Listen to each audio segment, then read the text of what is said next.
Welcome to Lecture 6 on the topic of transpiration. This lecture is part of the subject Plant Physiology. It is offered as a component of the Bachelor of Agriculture and Technology offered at North Melbourne Institute of TAFE. Please visit our website for further information on this subject and other courses that we offer at www.nmit.edu.au.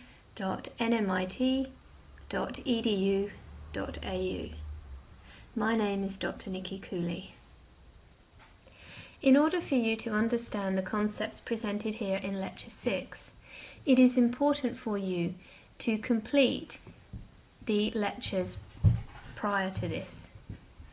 Lecture 1 was an introduction to physiology. Lecture 2 introduced you to how water enters the roots and basic root structure. Lecture 3 explained about nutrient assimilation. And Lecture 4 we looked at the xylem in detail and how solutes are able to travel up this important organ. In Lecture 5 we were introduced to the leaf structure. And in this lecture we learnt about the important functions of stomata. Please ensure that you have completed all associated Moodle quizzes and the DIY practicals before commencing with this lecture.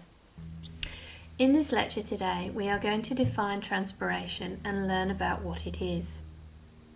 We are going to learn about the mechanisms that underpin transpiration. We will concentrate on these two topics. We will also touch on what the transpirational compromise is and how it impacts on plants, as well as evaporative transpiration and the role that transpiration plays in global climates.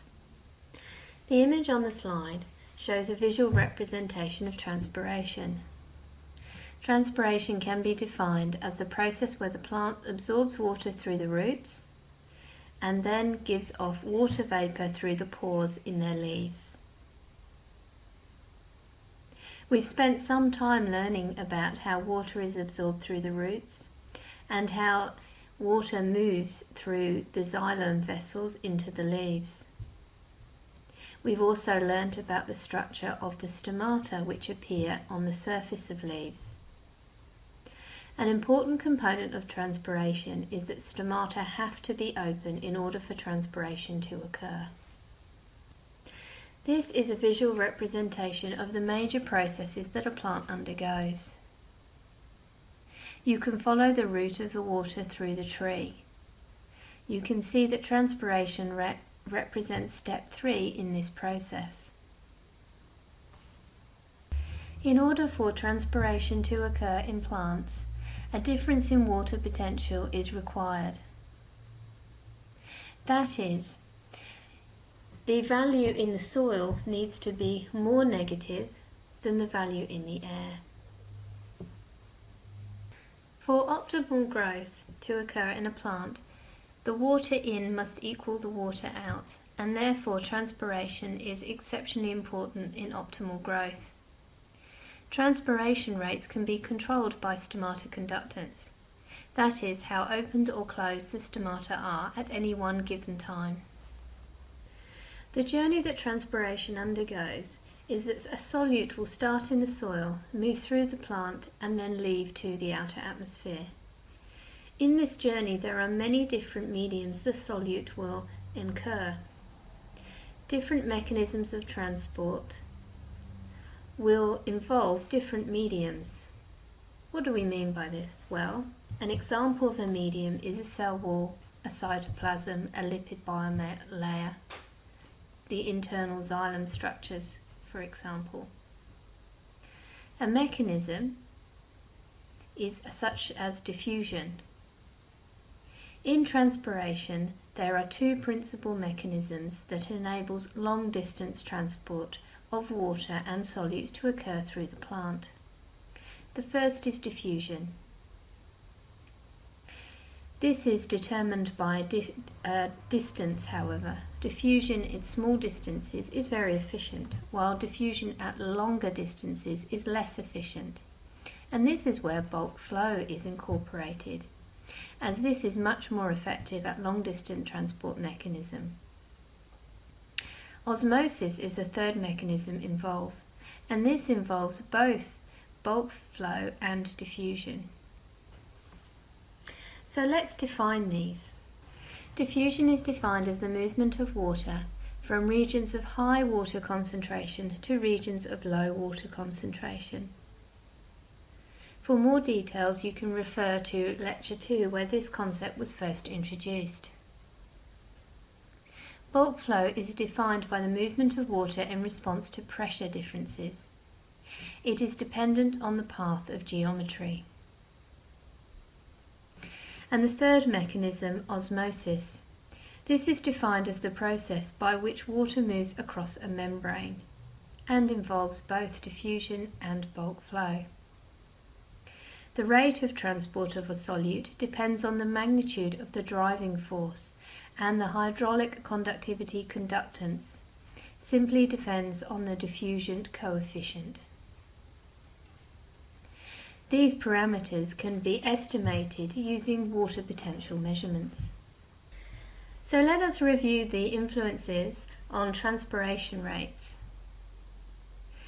Stomata are required to be open for transpiration rates to operate, but the relationship is more sophisticated than just them open. The greater the aperture of the stomata open, the higher the transpiration rates. Plants have very good control over their transpiration rates by changing the aperture of their stomata. The leaf boundary layer is a layer that exists immediately under the leaf. It is about 1 millimeter in diameter. The environment of this boundary layer can directly influence transpirational rates. The total leaf area of a plant or tree can influence how much water can be transpired through its canopy. Perhaps the biggest influences on transpiration rate are the climatic factors. They play an essential role in the operation of transpiration. Water is not pumped through a plant, but you can think of it more as it being pulled through the plant. And it is the changes in the climatic conditions which can influence how quickly or how slowly that water is pulled if the stomata all open at the same aperture. Sunlight is required as stomata need to be open. This is true in most plants. Temperature is very influential on transpirational rates. As a rule of thumb, the higher the temperature, the faster and the greater the transpiration rates, and the higher the amount of water lost. Wind can also influence the transpirational rates. As the water is coming through as a vapor, the greater the wind velocity, the quicker that water is being moved. Humidity is the third major climatic influence. The more water in the atmosphere, or the higher the humidity, the lower the transpiration rates tend to be relatively. On very dry, non-humid days, the transpiration rates tend to be very fast. The elevation of a plant can also influence its transpiration rates. A formula has been devised which determines the quantification of these parameters with each other. That is, the impact of temperature, wind and humidity. And this is called evaporative transpiration. If you have the temperature on any one given day, the wind speed set at any one given wind speed, and the humidity at any one percent, you can calculate how all of these impact on the transpirational rates. This is a useful tool and can be used to determine irrigation strategies. An important measurement of the impact of climate is expressed through the vapor pressure deficit, or VPD. Vapor pressure deficit is the difference, known as the deficit, between the amount of moisture in the air and how much moisture the air can hold when it is saturated. When relative humidity is high, vapor pressure deficit is low. The higher the VPD value, the greater the potential the air has for sucking moisture out of a plant. Further details on VPD can be found at the following link. Experimental evidence supports the link between VPD and transpiration rates. Stomata are responsive to atmospheric vapor pressure deficit, so that potentially faster transpiration rates at low atmospheric humidity is constrained by the partial closure of the stomata, that is, a decrease in stomata conductance. Patterns of response differ between two species. Common forms of stomatal conductance respond to vapor pressure deficit are shown here for the leaves with initially high rates of gas photosynthesis. Please read Plants in Action on the link below. This explains in more detail the response between stomatal conductance and VPD. Please insert your notes from this reading in the lecture notes here. Optimal plant growth requires cells to be turgid. What we mean by turgidity is how much water that they contain. For example, if the same fluid-placid cell is placed in a solution with a low solute concentration, it is said to be hypotonic. The cell will gain water and then it will become turgid. Healthy plants are turgid most of the time, and certainly for optimal growth, turgid cells is something that you should aim for. The illustration on the slide shows this concept. A flaccid cell is placed in water. Water enters via osmosis through the cell membrane. The cell becomes turgid. So if you receive a hot, low humidity and high windfall day, you are likely to have your plants transpiring at a high rate. This can result in cells losing turgidity due to excessive amounts of water moving through the plant. This, of course, only can occur if there is enough available water around the root system. I'd like to introduce you the phenomenon known as guttation.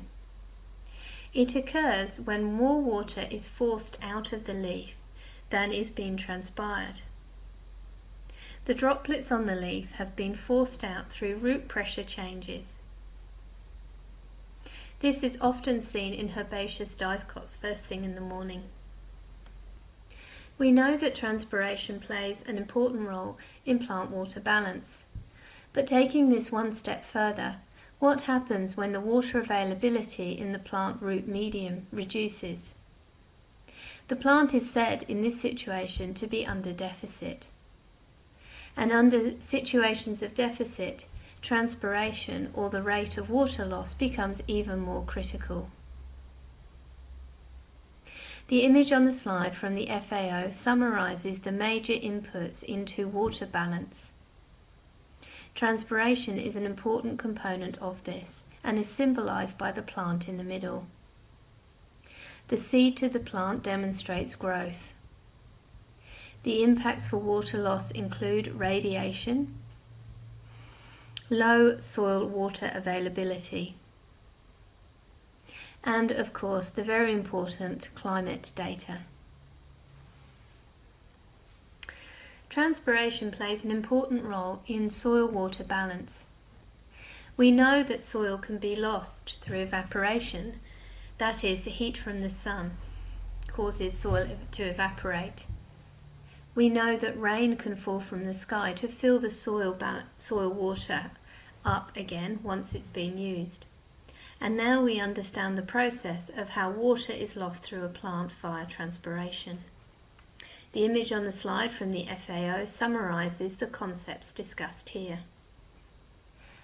In this lecture, we have learnt about the importance of transpiration in plant water balance. We have also learnt about the importance that transpiration plays in the role of water-soil balance. So it is no surprise that transpiration also plays a critical role in hydraulic cycles. The image on the slide from the University Cooperation for the Atmosphere demonstrates the most significant inputs in the hydraulic cycle components, of which transpiration is considered an important component, or loss of water from the soil through to the atmosphere. These have global implications. So now we have learnt about the importance of transpiration rates. How are they measured? Well, typically transpiration rates are determined as a measurement of water vapour concentration that passes out of a plant over a specific area over a unit of time. Hence, transpiration units are millimoles per metre squared per second. The higher the rate, the more water that is being lost to the atmosphere.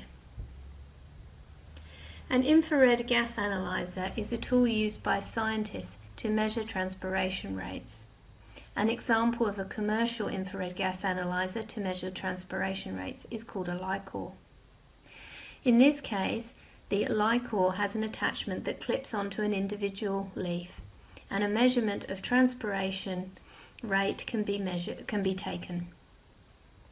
Usually transpiration rates are taken when transpiration is at an optimal, that is, just after midday on a full, clear sky.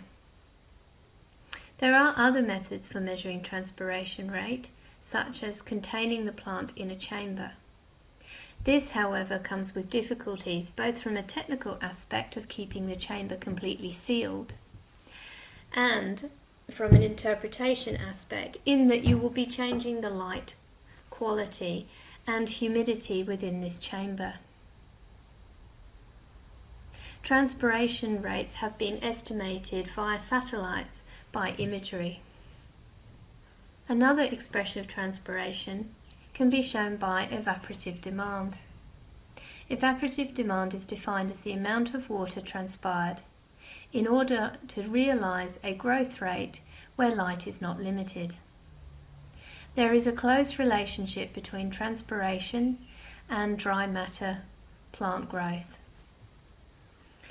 The observations on the slide demonstrate the relationship between transpiration and plant temperature. As plant temperature increases, initially transpiration will increase until an optimal level of transpiration occurs. This will vary in different species, but in millet this occurred just over 35 degrees C. As the temperature continues to rise, transpirational rates will fall, as stomata do react to the changes in VPD and temperature. Please watch the following video, Transpiration. This will give you an overview of transpiration and the concepts presented here, accompanied with some visual representation of the action of transpiration. The second video I'd like you to watch is on plant nutrition and transport by Mr. Anderson. This links both plant nutrition and plant transport, bringing this topic to an end nicely. Please insert notes from this lecture here.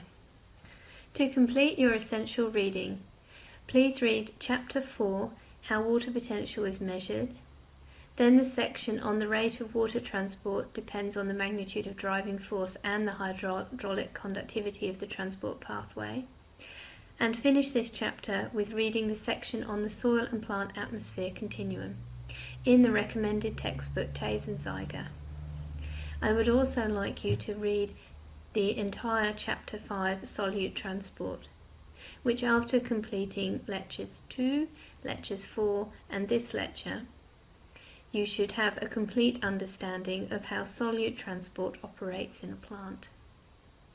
Please insert your notes here to complete all the details and information you need on this topic.